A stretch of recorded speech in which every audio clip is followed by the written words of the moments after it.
উত্তর গোবিন্দগঞ্জবাসী আজকে রাজপথে নামতে বাধ্য হয়েছে।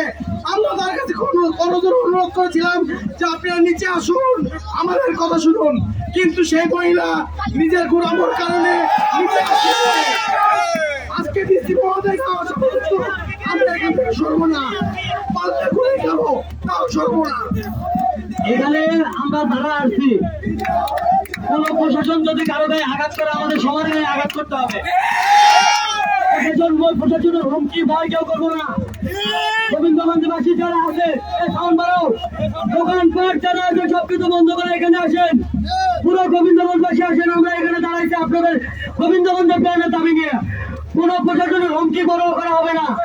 এই ইউনো আমাদেরকে আমাদের সাথে এর আগে বদমাইশি করেছে। এই ইউনো অপসারণ না হওয়া পর্যন্ত এখানে ডিসি মহোদয় আসবে, এখানে কেউ ভয় করবো না, সবাই রোডে থাকবো। সেটা বাইরে আসতে আসতে ওনারাও মানুষ, আমরা মানুষ। ওনারা আমাদের কর্মচারী, ওনারা আমাদের পয়সা খায়, ওনারা আমাদের কথা শুনবে। একজনের গায়ে আঘাত হলে সবার গায়ে আমরা আঘাত মেরে দেবো। প্রত্যেককে খাবো, রাস্তা ধরবো না কেউ। রাস্তা ধরার কোনো হিসাব কিতাব নাই।